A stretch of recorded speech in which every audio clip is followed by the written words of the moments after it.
Crazy8 is something which we go through. It's like an 8, but on the other direction, okay? So what happened when we are angry and we feel sad, okay, and self-pity and depressed, we stay in that circle till we get tired. And then once we get tired of this, we go into anger, revenge, yelling, screaming, and we go back and forth, back and forth, back and forth. Who knows what I'm talking about? What happened, exactly, what happened once you don't know how to get out of here. Many people go into negative energy, into drugs, alcohol, suicidal, and so many other things. Food or whatever it is to make you happy, okay? Whatever it is. If you go there and you go back into that circle, because negative energy always, it gives you comfort zone, but always it doesn't last long. You go back into, you want to be happy. We all drive for happiness. So once we cannot solve the problem on the bottom, then we exit.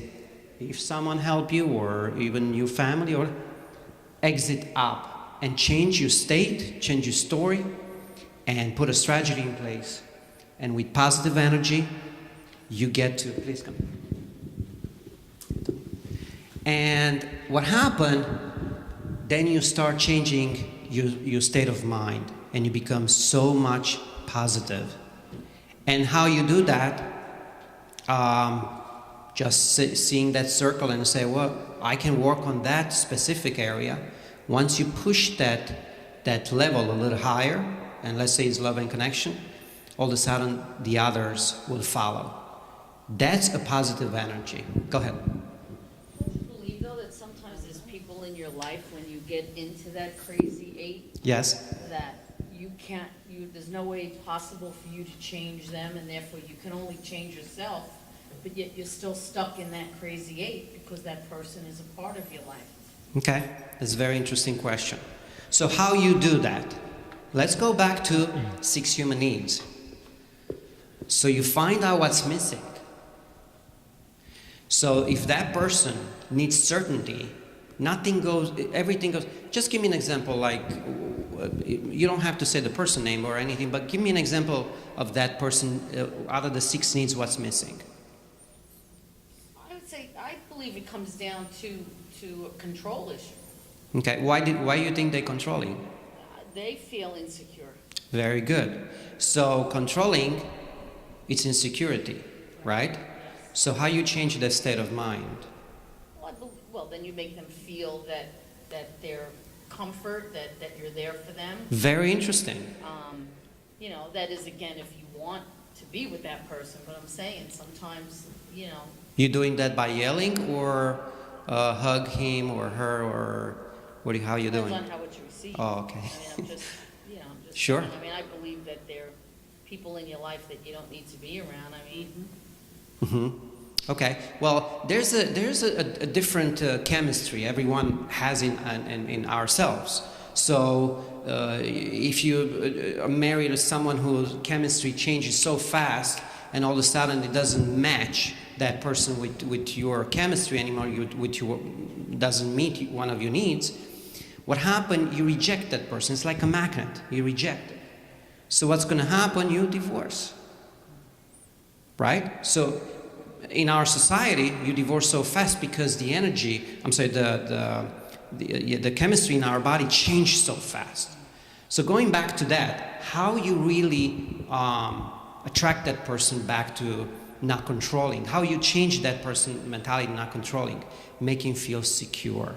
Meeting their needs. That's right. That's right. Anyone else has a question about that? That's a very, and thank you. Please. Really nice, very nice. Thank you, I appreciate that. So what do you think? Give me another good example of your lives which people are not meeting one of the needs and they are just miserable. Please just raise up your hand. Anything.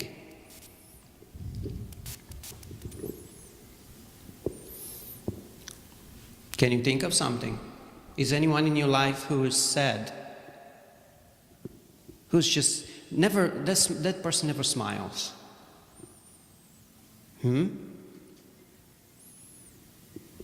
Let's say someone really doesn't smile, like ever.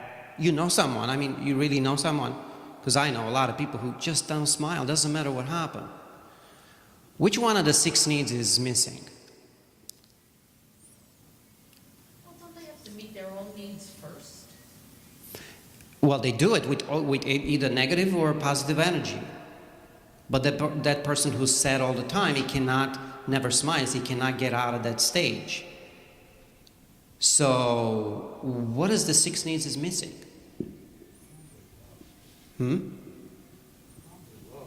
Love. Very nice. Thank you. That's right. So what happens when you don't feel love, you feel sad, lonely, right? So you can't really do anything about it. So how you approach that person? By meeting his or her needs, by contributing. Do something for that person. Buy lunch or do something which feels, oh wow, I'm wanted now. I'm significant. Now I feel love. See how easy it is to change that person's state of mind? And you can go home and start thinking a little bit.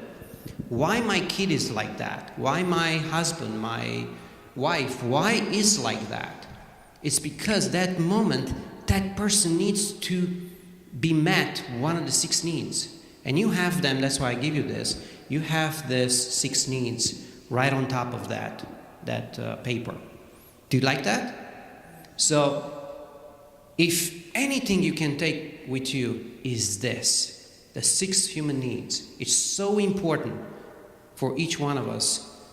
And even if you met a stranger, I'm going to give you a good example. A couple years ago, did anyone remember that black gentleman who was with 2 kids in a subway? And this person fall off the tracks. And he jumped to get that person out, right?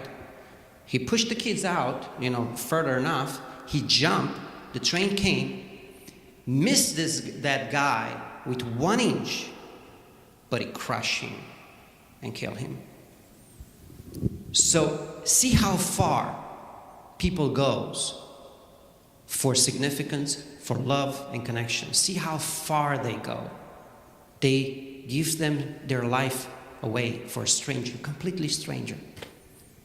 2 years ago I was in New York, in subway. So this is a good example of how far we can go. So if that person went so far to risk his life, which he did, to save another life, how easy is it to change someone in your family who you can actually apply those 6 needs and change their state of mind, change their story. Say, hey, let us step back. Like, honestly, let's see, is your really story that bad? Or you feel that way because being sad, you meet one of the needs. Like, I'm getting certainty and significance if I'm pissed off. People will come to me, oh my God, why you? Can I help you? Wow, I get a lot of significance, am I right? Because I just like to play that game. Someone who's sick, okay, you're sick for a month, 2, whatever. But someone who's sick all the time, and we know there are people in our lives who are sick all the time.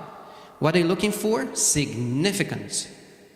Because they get it. They get, oh, see, people cares about me. Okay, now I don't feel like I'm sick anymore, but you know what? I don't get enough significance, so tomorrow I'm sick again. They don't say it, but they feel it, right? So everyone knows about that too. I'm going to wrap it up. So everyone knows about Crazy8. So you can actually think when someone is, and you can see even in the movies, you can see like they go into like such a stage of depression and whatever, and then they start anger and start yelling and screaming and banging everything or whatever, and then all of a sudden at the end of the movie they have an exit, positive energy, right? Even the movies are made that way. So give me another slide down the bottom. So beware short-term pleasure at the expense of long-term joy. See? So, you know, I'm getting satisfaction right now. Oh, wow, it's good. I did something good about it.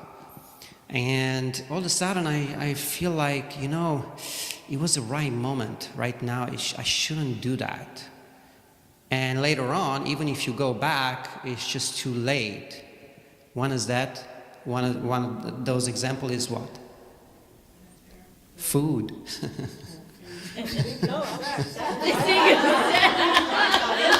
Did you mention that? What did she say? Oh. You know you better than me. Wow. I didn't think about that. That's awesome. Please give it a hand. Please. Awesome. I like that. Woo. Okay. So, yes. But let's go into the other one. And Tony's here. He's a personal trainer. He's going to be the next speaker. But it's so interesting. That's another good one. You go into working out. How are you feeling after that? Yeah. So another Crazy8.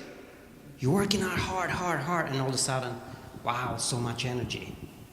You feel like you're spending so much energy, but you gain so much energy, right? So another Crazy8.